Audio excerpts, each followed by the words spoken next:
AI cold emails don't work unless you know how to use them. I'm going to show you exactly why most get ignored and the simple shift that turned one of mine into $48,732 in clients just last month. I know this works because I send millions of cold emails bringing thousands of leads every month, and at that scale you see exactly what lands clients and what never makes it past the first line. And it explains why 99% of cold emails get ignored, not because the offer is bad, but because they're boring, copy-paste, generic. Even when people use AI, most of them still suck. So this video is about the 1% that actually gets replies. I'm giving you my personalization playbook, the exact framework behind emails that turn into clients. We'll break down what bad emails look like so you know what to avoid. Then I'll walk you through the cold email framework I start every campaign with. And finally, I'll show you the system I use to plug in AI and pump out thousands of personalized emails every day. And at the end, I'll pull back the curtain on the exact email template that brought in $48,000 last month. So let's set the stage. Out of every cold outreach channel, LinkedIn, DMs, cold calling, email is by far the most predictable and, more importantly, the most scalable. We're in a time where anyone can grab a lead list, plug it into a tool and blast out thousands of emails a day. Pair that with AI and suddenly the barrier to entry is zero. And that's exactly the problem. Most people either use AI the wrong way or don't use it at all, just blasting the same copy-paste message to every inbox that they can find. Then they say cold email doesn't work, but it's not the channel that's broken, it's the way they're approaching it. So let's start with step 1 of the personalization playbook, breaking down what bad cold emails look like. Because before you can write a good one, you need to see why most of them fail. My inbox is full of these, and they're the perfect way to understand what you should never do. Let's start with this one. Hey, Clarence Knapp, which is already a big mistake. They've got a merge field pulling my name, my full name. So it screams automation. So in my head, this email is already deleted. If you're merging first names, keep it natural. Nobody says the full name in an email opener unless it's a court summons. Then they go, I've been following your channel. I really enjoy your content. Your thumbnails are great, but as a professional thumbnail designer, I believe I can take them to the next level, increasing click-through rate and engagement. But to me, this is just like, come on. No, you haven't been following my channel. At best, you scraped me onto a list. So this is just fake personalization and business owners see straight through it. If you want to mention content, you have to prove it. So reference a specific video, a topic I covered, or something I actually said within a video. When you've read the same line like this, 10, 20, 50, 500 times, it doesn't feel human, it just feels very lazy. And then it slides straight into generic benefits, increase click-through, boost engagement, nothing specific, nothing that makes me curious. If you're going to mention a benefit, tie it to something unique about the person's business. Instead of increase engagement, show me how my content could pull higher engagement and why. So I dismissed this email the second I opened it. Now, check this one. It starts with from working with other coaches and creators. I know you guys are always busy, so I'll cut straight to the point. Generic, right? 1,000 people have said that exact line to me. If you want to open with empathy, don't use cliches. Show me you actually understand my situation. Mention something specific about what I'm working on or the kind of clients I serve. Then it goes, my name's Luke. I run business, which I obviously redacted. We help creators and coaches automate paid community sales with bespoke funnels, which is fine, but not original. Every agency out there claims automation and funnels. If you're going to pitch, anchor it to an outcome I care about, which could be more members, higher retention, less time wasted, not just the mechanism. Then they try a problem statement. So platforms like School or Whoop limit your ability to sell effectively. On its own, that's not bad, but you've got to connect it directly to me. Why would that platform limit my sales? Otherwise, you're just telling me some theory. And here's the kicker. We recently worked with Joe, which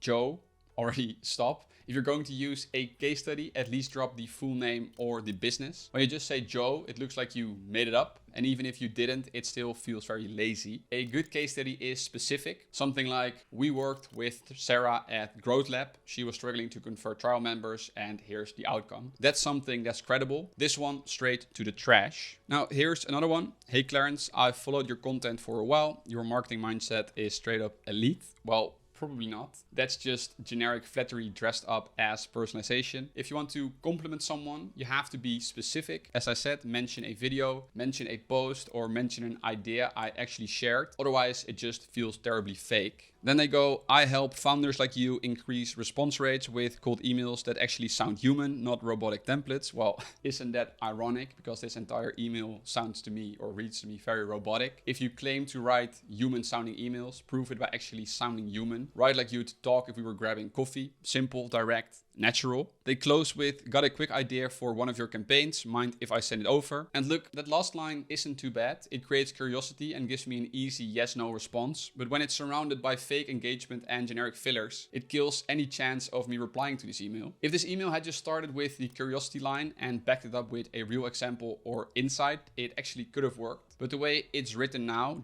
I'll just delete it. These three are just a random pool from my own inbox, but honestly 99% of the cold emails I get look exactly like this. If this was your only experience with cold email, I get why you'd write it off as dead. But for people like us, it's the opposite. This just shows how massive the opportunity is and how easy it is to stand out if you actually know what you're doing and you put some thought into it. So if that's what most people are sending, what does an email that actually get replies look like? That's step 2 of the personalization playbook, the exact structure I use. And let me be clear, this isn't about letting AI write the whole thing for you. That's why most people fail. The real game is writing a solid framework yourself, then letting AI plug in the personal details that make it feel one-to-one. Now, let me show you how that works. So here's the structure I use. The first line is supposed to answer one question. Why you? Why now? If you can't answer that question, the email already feels generic. So the type of opening lines I use are either recency based or relevance based. The opening line is your hook. So no fake, I've been following your content or hope this finds you well. Instead, it's either recency or relevance.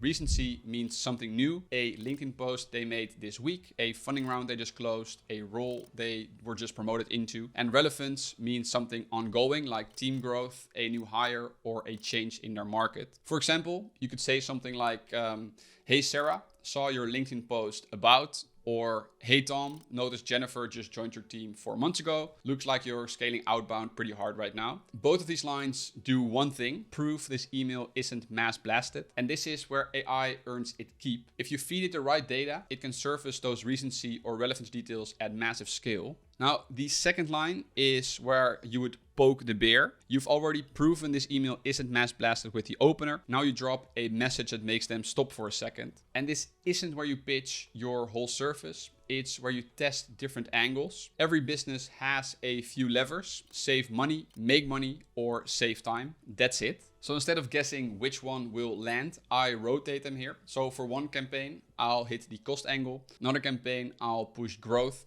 And another one, I'll frame it as time saved. Think of it like sparring. You throw jabs to see where the opening is. And when you're sending thousands of emails, the market tells you exactly which punch lands. And that's the point of this line, to test which value prop actually makes people lean in. The third line is where it starts being about them. Up to now, you've got their attention, you've poked the bear. Now you show you actually understand their business. That's why this line always starts with, specifically, I think it could help you ... This is where you tie your offer directly to their company and their role. For example, specifically, I think it could help you book more qualified demos without adding any extra SDR headcount. Or I think it could help your marketing team double outreach for you without doubling the workload. That's the moment they lean in, because you're not pitching to any company anymore, you're pitching to their company. And this is where AI actually shines. You feed it what your business does, you feed it what their business does, and it can generate that one-liner that connects the two. It feels custom because it is. And that's the difference between just another cold email and one that actually gets a reply. Now, the fourth line shouldn't be overcomplicated. That's why I keep it to one sentence. If we could help you ... would that be useful to you? That's it. One question, one clear decision. It modulates with whatever offer you're running. Whether you're pushing cost savings, more revenue, or time efficiency, this line adapts. You don't have to reinvent the structure. You just swap in the angle you're testing from line 2. Sometimes I'll even flip the frame. Instead of would that be useful to you, I'll use, is there any amount of proof I could send that would make it worth taking a call with me? It puts the ball in their court in a way that makes them think. So the point of this line is keep it light, one sentence, one decision, nothing more. Now there's not much to say about the signature, your name, your company, maybe a link to your site. I just usually leave my name. And finally, the PS line. This is the fun part. It's where you let AI do something clever. You can train AI on how your company helps. So save time, save money, or make money, and then map that to whatever their company does. So it could come out anything like PS, the same way Gymshark helps people save money on fitness clothing. We help businesses save money by scaling outbound without adding any headcount. Obviously, you can play around with this line. It's quick to generate. It makes the email feel more personal, and it's gotten me some really nice responses in the past. So that's the exact framework I use as the default for every campaign. 6 lines, so simple enough. But let's be real, if all you had was this framework, you'd still get nowhere, because honestly, this is just the tip of the iceberg. I haven't even touched on the follow-up sequences, the variations, or the other templates I use to keep my reply rates high. If you want all of that, the full system, every workflow, every template laid out step by step, that's what I share inside my community, Scaling Systems. The link's below, but let me show you a piece of it right now. The system I've built that takes this framework and personalizes it at scale. Which brings me to step 2 of the personalization playbook, building the system that allows AI to personalize these templates at massive scale. Because without a setup like this, even the best written templates still end up sounding generic. So let me pull back the curtain and show you the system I've built, the workflow that takes this framework and turns it into cold emails that read like they were written by hand. So what you see on screen is a workflow that does a lot more than just enrich and personalize, but for the sake of this video, that's what we'll focus on. Now, in order to personalize a cold email, what do you need? What does the AI need? Well, the AI needs data. So in this case, we're going to be scraping 3 data sources: their company LinkedIn, their personal LinkedIn, and their website. So how do we go about scraping those things? Well, let me show you. First of all, we use an HTTP request to scrape the company LinkedIn. This is just very simple, and it's also free. What it returns is a bunch of HTML together with all of the text from the page. So obviously we clean that, and then we analyze all of that input by AI. This is just a random company that I used as an example, so I'm not going to read you through, but this is the full analysis of their company LinkedIn page, put in a way that another AI or another LLM could very easily turn this into something useful or extract some variables from it. Then we're scraping the personal LinkedIn profile. Since this is a public YouTube video, I won't be showing you this guy's account because it's just a random lead I got from out of my lead list. So we're skipping this, but we're scraping the personal LinkedIn. Here I've written down what you can get from scraping their personal LinkedIn. So their core expertise and skills, their career highlights and accomplishments, current job title and company, like their education. There's a lot of stuff. There's also a lot of stuff from this that you can use for personalization purposes, which I think it is perfect for. Now that we've scraped the company LinkedIn and the personal LinkedIn, all that remains is the company website or the lead's company website. So what we do is first we scrape the homepage, then we filter the HTML for a list of URLs, as you can see, and then we task the LLM to determine which of these URLs are most useful to us, which pages we should scrape. So about us, hire top talent, which is their positioning, and then success stories, which is just their testimonials or their case studies. Scraping the about us page gives us all of the information we could need about their offering, their industry, whatever they do exactly. Then in this case, it scraped an offerings and positioning page. So it was called hire top talent. So I assume it says something about how they do it, how their process works. This is very useful for us if we want to tie whatever they're offering to our offering. Then for the process differentiation category, there was no relevant URL found, which sometimes happens. We have a lot of data to go with or to work with. And then proof of success is the success stories page. So we probably got some case studies or some testimonials, which is very interesting to say something about, because if someone reads a case study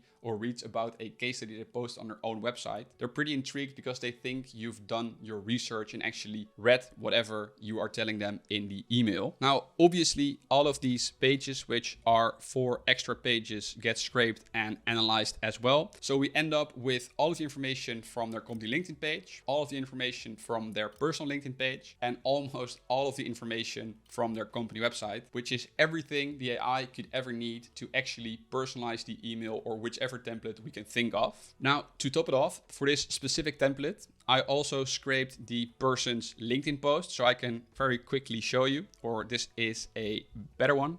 Here we go. So here is a list of their personal LinkedIn posts. We can use those because we can want to be saying something recent or relevant. Well, in this case, I chose to go for a recency opening line. So I crafted a prompt for AI to check which is the most recent post, but also which is the most relevant one for us to say something about, linking it to whatever we're offering. If it could find a post, it then uploads that line, that opening line, to my email template. If it couldn't find one, it has a backup default line which uses the personal LinkedIn to write something else, which is pretty specific. So that is the workflow, the system that takes the framework I just showed you and makes it at scale. And if you want to copy this exact workflow and plug it straight into your own business, I've put the full setup inside my community, Scaling Systems. The link's below, but a system is only as good as the email it produces. So let's take a look at the real thing, the exact template filled in by that workflow that pulled in $48,000 just last month. So what you see right now is the template that I used. And if I click on preview, you'll see it filled in by whatever the outcome of the LLM was. So, hey Andy,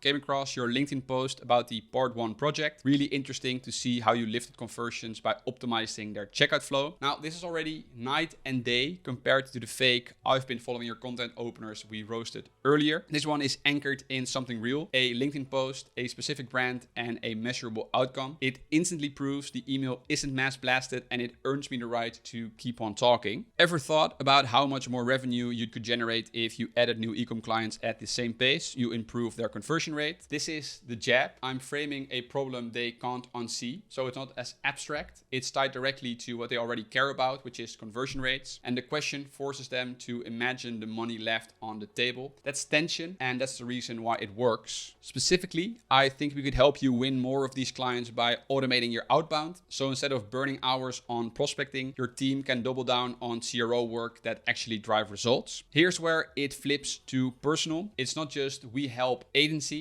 It's we help your agency win more clients by freeing your team to do the thing you're great at. That's a direct bridge from their pain, which is prospecting sucks, to their value proposition, which is CRO drives revenue. AI generated the one-liner, but it feels handwritten. Then what would it take for you to take a call with someone who could add 5 new e-com clients to your pipeline within 60 days? Notice how clean this is. By anchoring it to a concrete outcome, which is 5 new clients in 60 days, it frames the call as a smart bet, not just a time waster. PS, the same way Dragon 360 helps e-commerce brands squeeze more revenue out of every visitor, we help agencies squeeze more revenue out of outbound without adding headcount. It's just like the Gymshark example I gave earlier, only now it's mapped directly to their business. So that's the workflow in action, a 6-line framework powered by AI to scale. It reads like it was written for one person, but behind the scenes it's running thousands of times over. And that's exactly how this template pulled in $48,733 just last month. So when you zoom out, it's bigger than just one email. What we've really built here is a machine, a system that takes strangers in the inbox and turns them into paying clients. Now let me break down the whole playbook in one go. First, we exposed why cold emails flop, fake personalization, lazy templates, and nothing that makes a business owner actually care. Then we flipped it, a 6-line framework that forces you to be sharp. Why you? Why now? Poke the bear, tie it back to their business, drop one clear ask, strip the fluff, end with a PS they remember. And from there, we stacked the system,